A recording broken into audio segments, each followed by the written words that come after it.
बदलापुर नाम का एक बड़ा सा शहर था। शहर में बहुत सारे लोग रहते थे। आहिस्ता आहिस्ता शहर की आबादी में इजाफा होने लगा और लोगों के रहने के लिए जगह कम पड़ती गई और जगह के लिए मारपीट शुरू होने लगी। इस परेशानी को देखकर शासन प्रशासन को फिक्र होने लगी और इस परेशानी का हल निकालने लगे।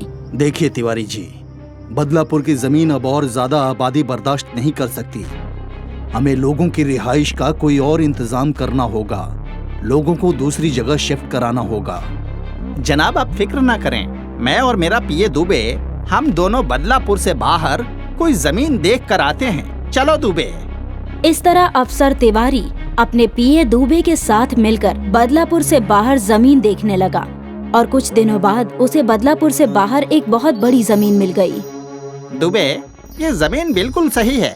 बदलापुर के ज्यादा हुए लोगों को हम यहाँ बसा सकते हैं। लेकिन जनाब, इस जमीन पर पेड़ पौधे तो क्या, एक सूखी घास भी नजर नहीं आ रही है और बरसात का मौसम होने के बावजूद बादल का एक टुकड़ा तक नजर नहीं आ रहा है। मैंने, तुम कहना क्या चाहते हो? ऐसा लग रहा है जैसे सालों से यहाँ सूखा पड़ा है। तभी वहाँ एक साधु महाराज आए और कहने लगे, ठीक कहा बच्चा, इस जमीन को सालों से बारिश की एक बूंद नसीब नहीं हुई। एक भी बरसाती बादल इस आसमान पर नहीं आया। इस जमीन को बद्दुआ लगी है। इतना कहकर साधु महाराज चले गए और दोनों परेशान हो गए। अब क्या करें दुबे, ऐसी लंबी चौड़ी जमीन कहीं और नहीं मिल सकती। लेकिन जनाब, लोगों के बारे में भी तो सोचिए। पानी नहीं होगी तो कैसे जिएंगे? खेती नहीं करेंगे तो खाएंगे कैसे? मतलब ये जमीन भी गई हाथ से। तभी एकाएक दुबे को बाबू बादल वाले की याद आई और दुबे बोला, जनाब आप फिक्र ना कीजिए, मैं एक ऐसे आदमी को जानता हूँ जो बनावटी बादलों को बनाकर बारिश करवा सकता है। ऐसा कैसे मुमकिन है? यकीन नहीं है तो आप खुद चलकर देखिए।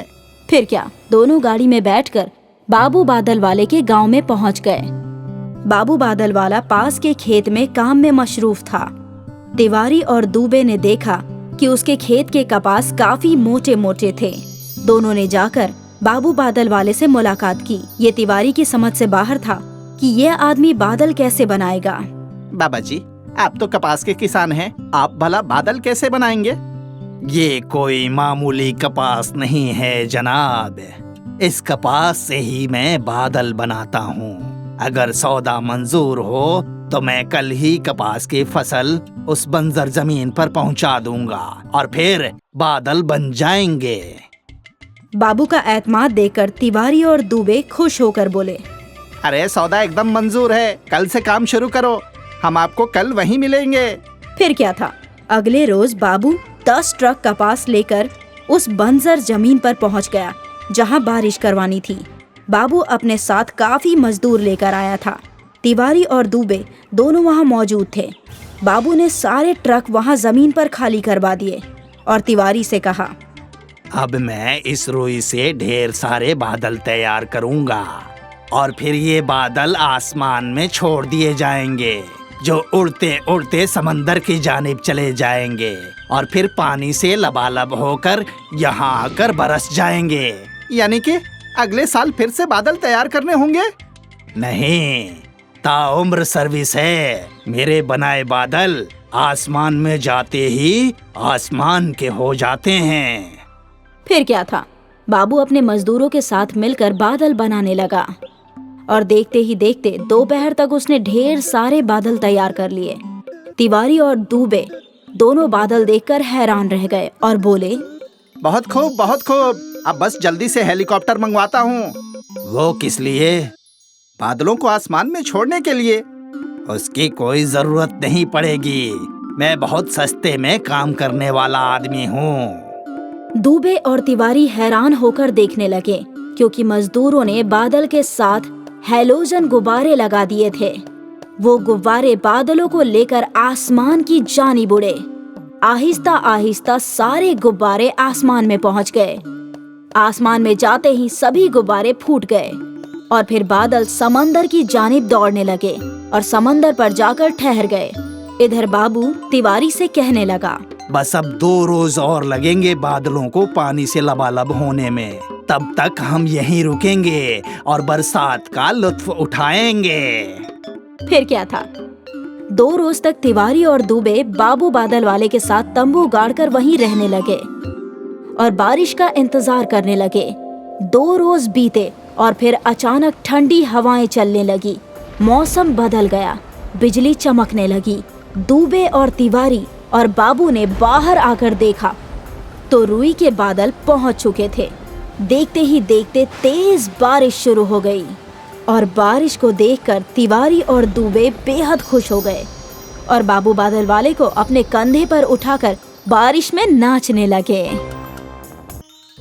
बदलापुर नाम का एक बड़ा सा शहर था। शहर में बहुत सारे लोग रहते थे। आहिस्ता आहिस्ता शहर की आबादी में इजाफा होने लगा और लोगों के रहने के लिए जगह कम पड़ती गई और जगह के लिए मारपीट शुरू होने लगी। इस परेशानी को देखकर शासन प्रशासन को फिक्र होने लगी और इस परेशानी का हल निकालने लगे। देखिए तिवारी जी, बदलापुर की जमीन अब और ज्यादा आबादी बर्दाश्त नहीं कर सकती। हमें लोगों की रिहाइश का कोई और इंतजाम करना होगा। लोगों को दूसरी जगह शिफ्ट कराना होगा। जनाब आप फिक्र ना करें, मैं और मेरा पीए दुबे हम दोनों बदलापुर से बाहर कोई जमीन देख कर आते हैं। चलो दुबे। इस तरह अफसर तिवारी अपने पीए दुबे के साथ मिलकर बदलापुर से बाहर जमीन देखने लगा और कुछ दिनों बाद उसे बदलापुर से बाहर एक बहुत बड़ी जमीन मिल गई। दुबे, ये जमीन बिल्कुल सही है। बदलापुर के ज्यादा हुए लोगों को हम यहाँ बसा सकते हैं। लेकिन जनाब, इस जमीन पर पेड़ पौधे तो क्या, एक सूखी घास भी नजर नहीं आ रही है और बरसात का मौसम होने के बावजूद बादल का एक टुकड़ा तक नजर नहीं आ रहा है।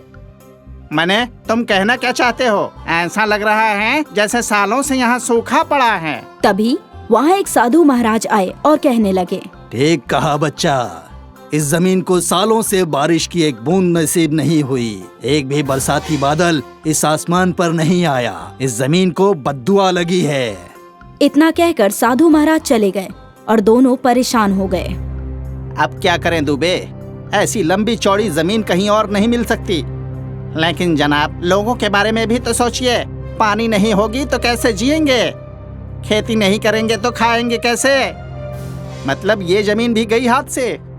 तभी एकाएक दुबे को बाबू बादल वाले की याद आई और दुबे बोला, जनाब आप फिक्र ना कीजिए, मैं एक ऐसे आदमी को जानता हूँ जो बनावटी बादलों को बनाकर बारिश करवा सकता है। ऐसा कैसे मुमकिन है? यकीन नहीं है तो आप खुद चलकर देखिए। फिर क्या, दोनों गाड़ी में बैठकर बाबू बादल वाले के गांव में पहुंच गए। बाबू बादल वाला पास के खेत में काम में मशरूफ था। तिवारी और दुबे ने देखा कि उसके खेत के कपास काफी मोटे मोटे थे। दोनों ने जाकर बाबू बादल वाले से मुलाकात की। ये तिवारी की समझ से बाहर था कि यह आदमी बादल कैसे बनाएगा। बाबा जी, आप तो कपास के किसान हैं, आप भला बादल कैसे बनाएंगे? ये कोई मामूली कपास नहीं है जनाब। इस कपास से ही मैं बादल बनाता हूँ। अगर सौदा मंजूर हो तो मैं कल ही कपास की फसल उस बंजर जमीन पर पहुँचा दूंगा और फिर बादल बन जाएंगे। बाबू का एतमाद देखकर तिवारी और दुबे खुश होकर बोले, अरे सौदा एकदम मंजूर है, कल से काम शुरू करो, हम आपको कल वहीं मिलेंगे। फिर क्या था, अगले रोज बाबू 10 ट्रक कपास लेकर उस बंजर जमीन पर पहुंच गया जहां बारिश करवानी थी। बाबू अपने साथ काफी मजदूर लेकर आया था। तिवारी और दुबे दोनों वहां मौजूद थे। बाबू ने सारे ट्रक वहां जमीन पर खाली करवा दिए और तिवारी से कहा, अब मैं इस रुई से ढेर सारे बादल तैयार करूंगा और फिर ये बादल आसमान में छोड़ दिए जाएंगे जो उड़ते उड़ते समंदर की जानिब चले जाएंगे और फिर पानी से लबालब होकर यहाँ आकर बरस जाएंगे। यानी कि अगले साल फिर से बादल तैयार करने होंगे? नहीं, ताउम्र सर्विस है। मेरे बनाए बादल आसमान में जाते ही आसमान के हो जाते हैं। फिर क्या था, बाबू अपने मजदूरों के साथ मिलकर बादल बनाने लगा और देखते ही देखते दोपहर तक उसने ढेर सारे बादल तैयार कर लिए। तिवारी और दुबे दोनों बादल देखकर हैरान रह गए और बोले, बहुत खूब, बहुत खूब। अब बस जल्दी से हेलीकॉप्टर मंगवाता हूँ। वो किस लिए? बादलों को आसमान में छोड़ने के लिए। उसकी कोई जरूरत नहीं पड़ेगी। मैं बहुत सस्ते में काम करने वाला आदमी हूँ।